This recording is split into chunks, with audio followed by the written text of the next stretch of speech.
Bismillahirrahmanirrahim. Mari kita lanjutkan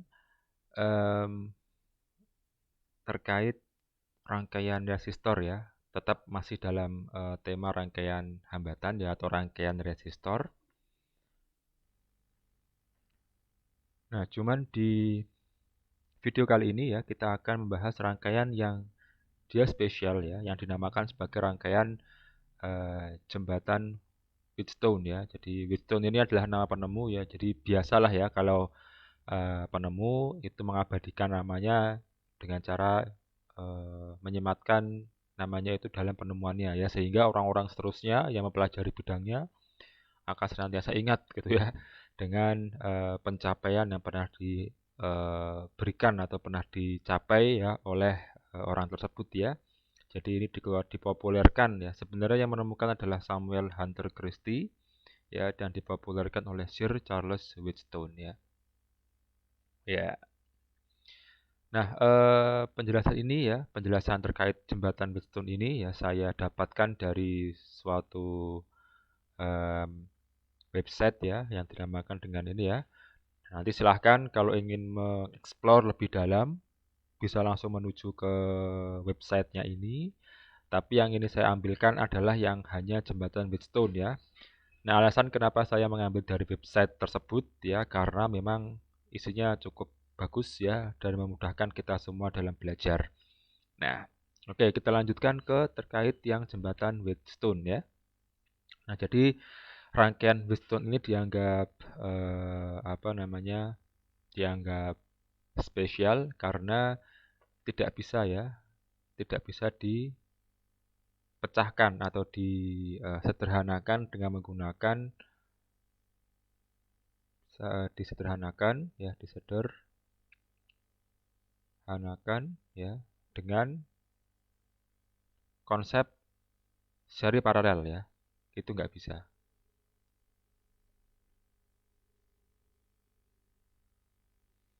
Nah, sehingga apa? Ya, sehingga kita harus menggunakan rumus tersendiri gitu ya untuk memecahkan rangkaian jembatan Wheatstone ini ya, sehingga memang dia diletakkan ya pada pembahasan di luar dari seri dan paralel gitu ya. Nah, bentuk daripada rangkaiannya itu seperti apa ya? Nah, bentuknya itu seperti ini ya. Nah, jadi ada 5 resistor gitu ya. Ya, umumnya dengan 5 resistor, tapi mungkin nanti juga bisa berkembang ya. Tapi intinya suatu rangkaian itu disebut sebagai jembatan Wheatstone ya kalau dia memenuhi pola seperti ini gitu ya. Dan jembatan Wheatstone sendiri itu ada 3 bentuk ya. Tapi sebenarnya 3 bentuk itu sama semua ya. Cuman penulisan atau penggambarannya itu dibuat berbeda. Padahal kalau kita utak-atik ya, itu dia akan tetap menjadi bentuk yang sama gitu ya. Nah, seperti ini untuk yang bentuk pertama ya. Jadi R1-nya di sini ya, R2, R3, R4, dan R5. Dan penulisan angka ini tidak harus seperti ini ya. Intinya apa? Intinya adalah bahwa ada hambatan pada titik-titik ini gitu ya. Jadi ada di tengah satu, kemudian yang sebelah atas kiri satu ya. Setiap pojok-pojoknya ada satu. Dia itu bentuk yang pertama. Oke, kemudian kita lanjut ke bentuk yang kedua ya. Nah, bentuk kedua itu seperti ini ya. Tapi sebenarnya kan ini juga sama gitu ya. Sama seperti yang pada halaman sebelumnya ya. Ya. Nah, cuma kan beda gambar ya. Ini kan kalau kita sederhanakan ya.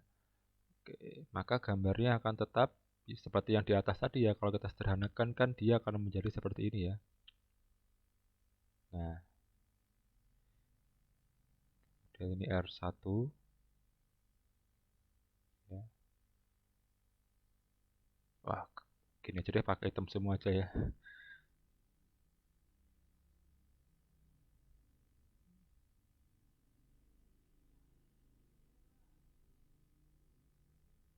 Nah, ini adalah R1 ya, yang sebelah sini. Ini kan bedanya dia hanya berbelok ini ya. Padahal sebenarnya bisa dilangsung ya, bisa dilangsung seperti ini ya. Ini juga bisa dilangsung gitu ya.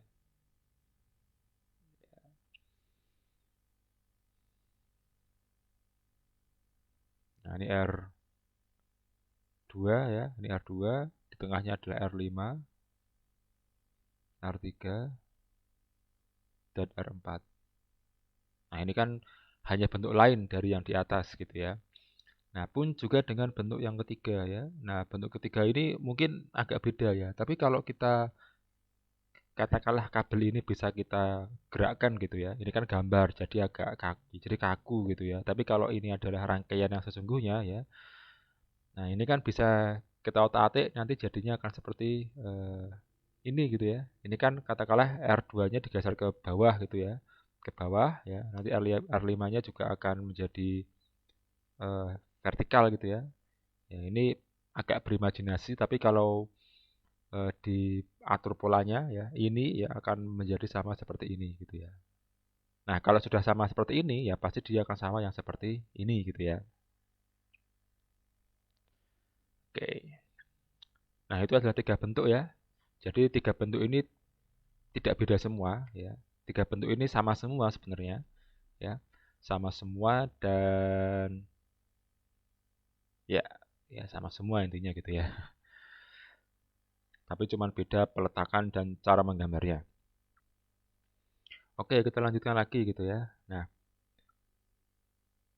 sekarang kita akan belajar terkait cara menentukan hambatan pengganti ya. Karena tidak bisa menggunakan seri dan paralel sehingga dia punya cara tersendiri ya untuk menggantikan atau ya untuk menggantikan daripada rangkaian Wheatstone tersebut gitu ya. Nah, tapi sebelumnya kita juga harus belajar ya terkait kondisinya. Jadi di sini gitu ya, dijelaskan ada dua kondisi ya yang perlu diperhatikan sebelum menentukan besarnya hambatan pengganti ya pada jembatan Wheatstone ya. Nah, kondisi pertama, hasil perkalian silang sama. Nah, maksudnya hasil perkalian silang sama itu gimana? Oke. Nah, hasil daripada perkalian silang itu seperti ini ya. Kebesaran. Iya. Nah, hasil kali antara R1 ya, hasil kali silang antara R1 ya, R1 dikalikan dengan R3, jadi ya R1 dikalikan dengan R3 itu sama dengan R2 dikalikan dengan R4 ya. Nah, yang dikalikan itu adalah yang silang ya, yang berhadapan ya. Nah, ini kebetulan R1-nya di sini, R3-nya di sini. Kalau misalnya ini R1 dan ini R2, ya maka yang dikalikan R1 dan R2 ya. Nah, tapi intinya yang dikalikan adalah, jadi jangan ikut di angkanya ya, yang diikutkan adalah posisinya. Jadi yang sebelah pojok kiri atas dikalikan dengan pojok kanan bawah, pojok kiri bawah dikalikan dengan pojok kanan atas ya. Dan kalau misalnya hasil perkalian tersebut adalah sama ya, kiri sama dengan kanan ya, nah, maka R5 ini bisa dianggap tidak ada. Ya, jadi R5 ini bisa dihapuskan ya, bisa dianggap uh, ya dianggap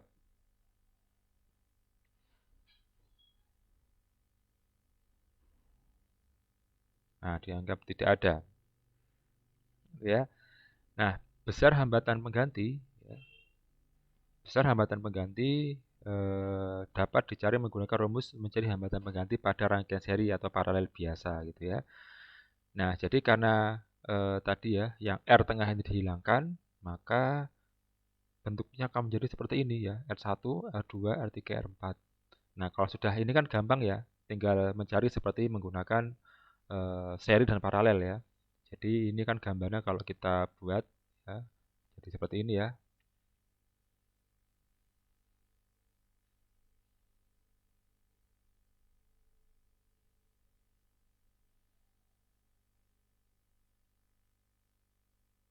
Nah, akan jadi seperti ini.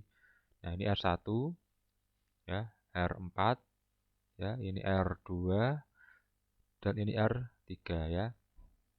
Nah, ini nanti di seri terlebih dahulu ya. Seri ya seri 1 gitu ya. Nah, ini adalah seri 2. Nah, nanti seri 1 dan seri 2 di paralel ya.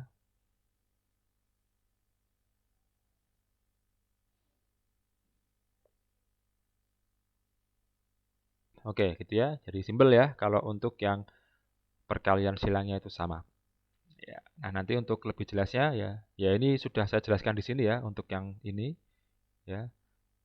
Nah, tapi ini kalau misalnya ingin dipelajari lebih lanjut atau memahami yang ini, ya silakan saja walaupun sebenarnya sudah saya jelaskan dalam bentuk gambar ya. Oke. Nah, sekarang kondisi kedua ya. Nah, ini kondisi yang cukup menantang ya.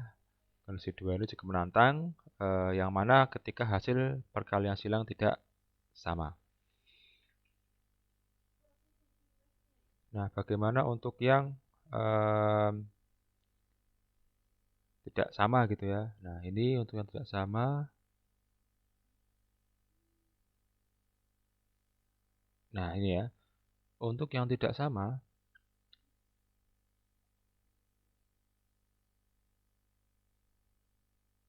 nah ini kalau kita kalikan gitu ya, antara yang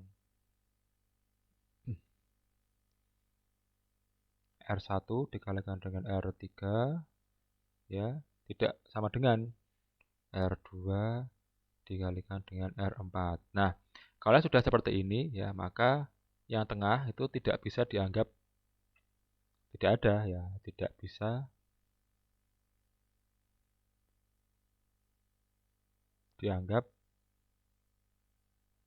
hilang. Sehingga mau tidak mau, untuk yang R5 ini kita, apa ya istilahnya ya, yang R5 ini kita tetap ada di sini gitu ya, tidak bisa dihilangkan seperti yang tadi yang kondisi pertama.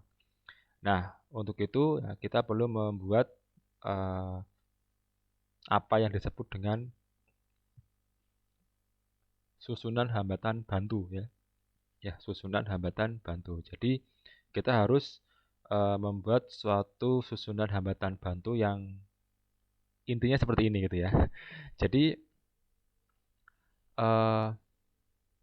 kita akan merubah ya. Tadi kan bentuknya seperti ini ya.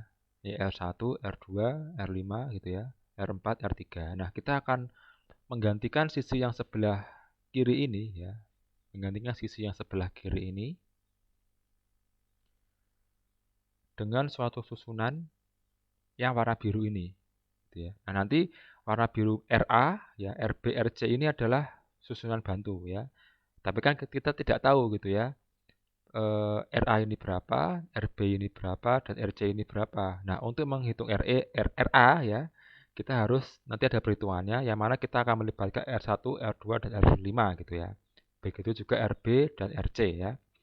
Nah, kalau RA, RB, dan RC ditemukan, nanti R1, R2, dan R5 itu bisa dihilangkan. Karena nilainya sudah terwakili oleh RA, RB, dan RC gitu ya. Nah, jadi kita mencoba untuk menghilangkan yang R1, R2, dan R5 diganti dengan RA, RB, dan RC. Nah, bagaimana caranya? Nah, caranya simpel ya.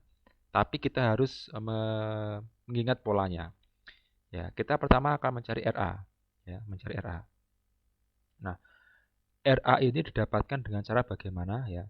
R1 ya, karena RA ini diapit oleh R1 dan R2, maka RA adalah R1 dikalikan dengan R2 dibagi dengan R1 tambah R2 tambah R5.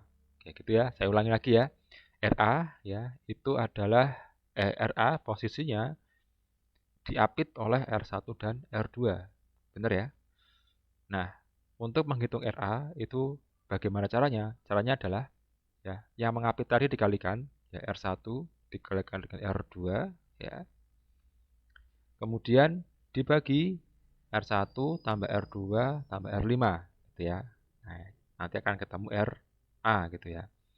Nah, untuk yang R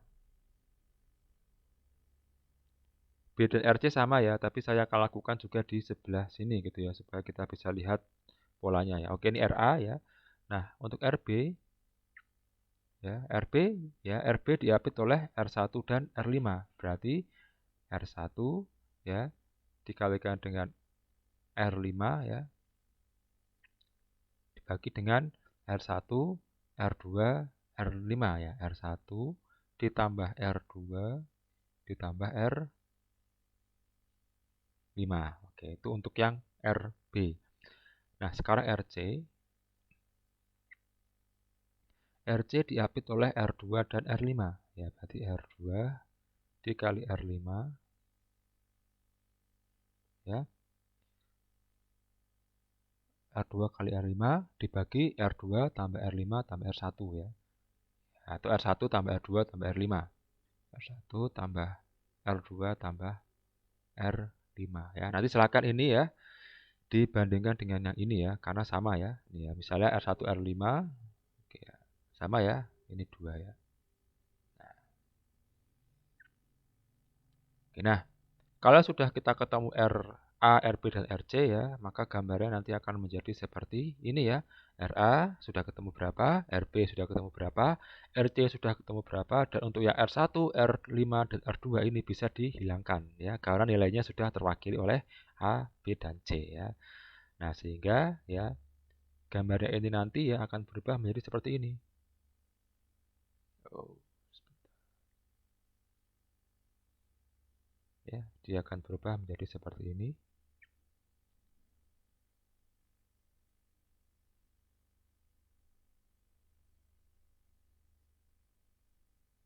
Nah, ini adalah RA, ini adalah RB ya. Ini adalah RC. Ini R4. Nah, ini R3. Nah, ini kan sudah bisa dipecahkan dengan seri dan paralel ya. Nah, ini kalau saya gambarkan lagi akan menjadi seperti ini ya. Ini adalah RA ke atas ini ya, ke atas ini RB, ini RC ya. Ini R4, ini R3 ya. Nah, seperti ini ya. Jadi yang ini di seri terlebih dahulu ya. Ini di seri ya. Seri 1. Ya, yang ini seri 2. Oh, saya ganti warnanya aja ya. Ini seri 2. Itu ya. Kemudian di paralel ya. Paralel antara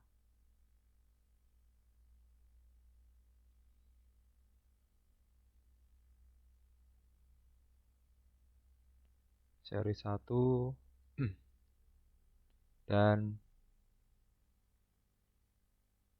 seri 2. Nah, kalau sudah dapat ya, katakanlah ini menjadi S1 S2 gitu ya. Nah, ini jadi S1 2. Nah, nanti seri lagi ya, seri antara RA dan S1 2 ya. Nah, seri antara RA ini dengan yang tadi ini gitu ya. Nah, jadi itu untuk menghitung rangkaian hambatan Wheatstone ya, yang mana perkalian silangnya tidak sama gitu ya. Oke, nah oke, di sini ada contoh soal ya, silahkan bisa dipelajari sendiri ya. Oke, nah ya silahkan dipelajari sendiri karena saya pun merasa ini jelas untuk dipelajari sendiri ya untuk contoh soalnya. Oke, mungkin itu dulu ya untuk pertemuan kita pada kesempatan kali ini. Semoga bisa dipahami dan kalau misalnya ada pertanyaan, silahkan bisa menanyakan di kolom komentar. Terima kasih atas perhatiannya. Wassalamualaikum warahmatullahi wabarakatuh.